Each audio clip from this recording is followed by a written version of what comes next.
Joining me now, Senator Lindsey Graham. Senator, let's start off with this deal that did not quite happen in Geneva. I want to ask you directly, what would Iran have to do before you would believe the U.S. could ease some of the sanctions? Well, that's a very good question. I think you'll see a bipartisan push by the Congress to do two things.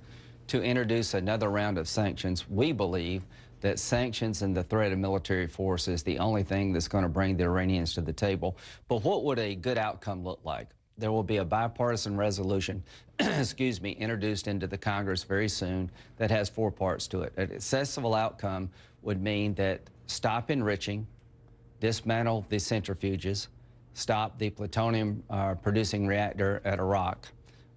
If you want a peaceful nuclear power program, which I'm fine with in Iran, let the international community control the fuel cycle, where the Iranian program looks like Mexico and Canada, not North Korea, and turn over all highly enriched uranium that they have in their possession to the international community.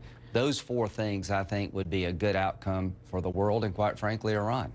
Well, that sounds like the end deal as opposed to an interim deal. Is there any way that you think Congress could approve in a resolution, which I'm assuming doesn't have the force of law, but correct me if I'm wrong on that, but what they were looking for, it sounds to me like what Secretary Kerry and the President were looking for, is something to kind of put Iran on hold as far as its nuclear program was concerned while they worked out some of those big things that you're talking about.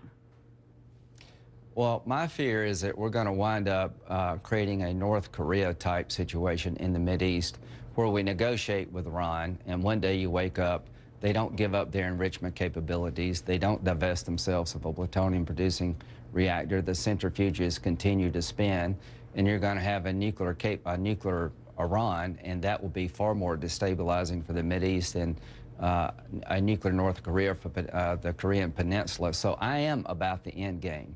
I'm about, where does this end? How does this movie with Iran end? If it ends with the 4 things I said, I would be satisfied. If it ends with anything less, then the world will regret this. The Israelis are apoplectic about what we're doing. I've never been more worried about the Obama administration's approach to the Mideast than I am now. We seem to want deals worse than anybody else in the region. Thank God for France, and thank God for pushback. Well, there's words you haven't heard recently. Thank God for France. But let me ask you. Yeah, the French are becoming very good leaders in the Mideast. You have suggested that you want more sanctions against Iran, and that you might put them on a defense bill, which we think is going to come up next week in the Senate. Would you push for more sanctions, and do you think there is a majority there that would agree to that?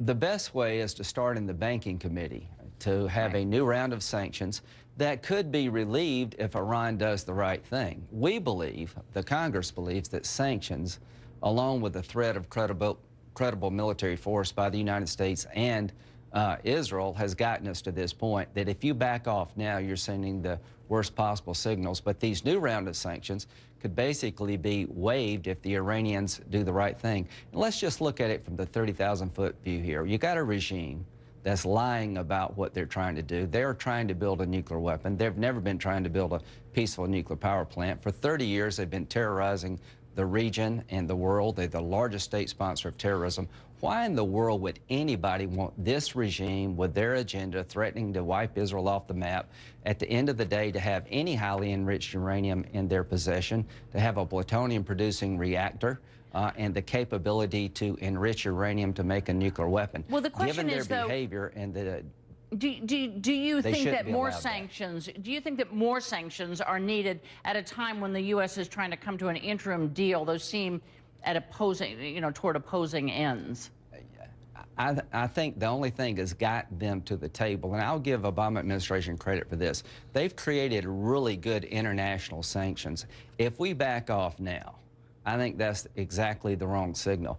I want to come up with a deal, a conclusion that will make sure Iran doesn't possess the capability in the future to produce a nuclear weapon. That should be the goal of the world, given who we're dealing with, given the threats they lodge against Israel and the destabilizing effect. If the Iranians develop a nuclear capability, the Sunni Arabs will want one to counter the Iranians. Then you're marching down the road of Armageddon. So a new round of sanctions will be coming from the Congress. The Congress will define the end game because we're worried about the end game, not some interim deal. You can't trust the Iranians. They're lying about their nuclear program. They've been hiding from the international community very important aspects of their nuclear program. I want a peaceful resolution to the Iranian nuclear problem. I don't want a North Korea in the Mideast, and that's where we're headed if we continue to negotiate the way we are. Okay, about Benghazi, I want to get you on the record about this. CBS aired a piece that was centered around a British man who said that he was there, that he got into the compound where the 4 Americans were killed. He seemed to substantiate some of the suspicions that this clearly was not a well-fortified place, that there had been signs all along that terrorists intended to attack it. Now turns out that CBS has backed away from their eyewitness because it does not appear that he told the truth. Now you, based on that report, went after the president's nominees and said, any nominee that comes up here, I'm going to block until we can talk to American eyewitnesses. I just want to remind you of something you said at the time. How can I explain to the people in my home state and throughout the country that the story they told us about Benghazi holds water after the 60-minute story? But the 60-minute story was not true. Will you now end your threat to place a hold on the president's nominees? No.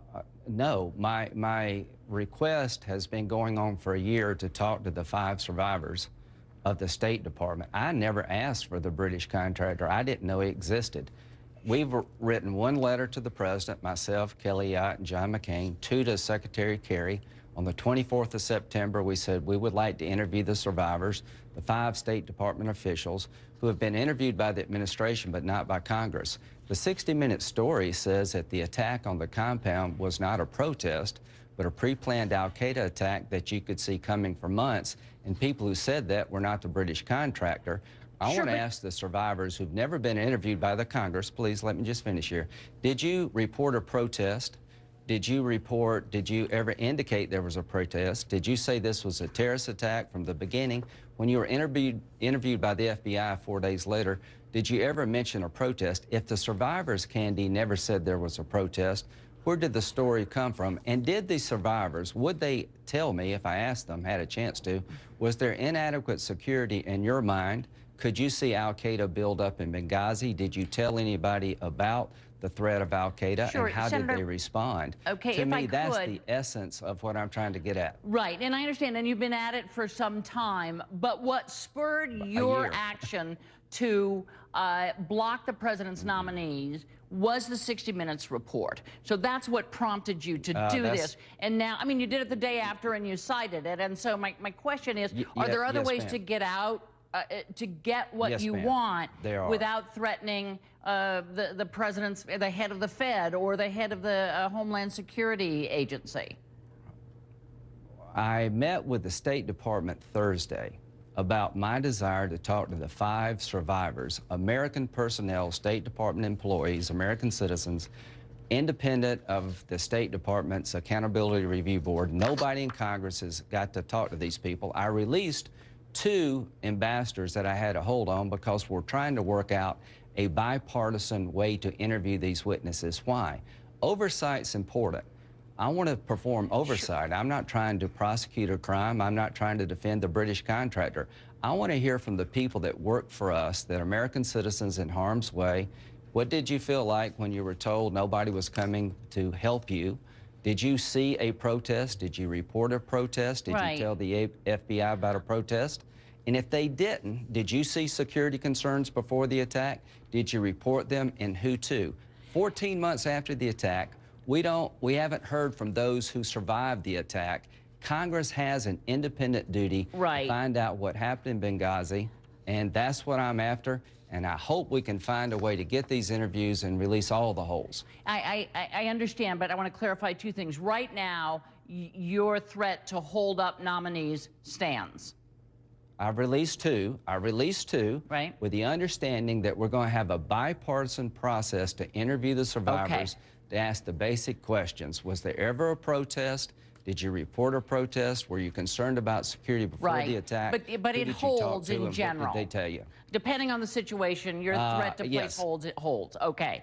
And finally, and can I just say, the only reason is I've been trying for a year to get the interviews without holes, and you just can't allow something this bad and this big of a national security failure for the administration to investigate itself. I don't want to hold anybody. All I want to do is talk to the survivors, protecting their security, protecting their identity, to find out exactly what did happen. Was it a protest?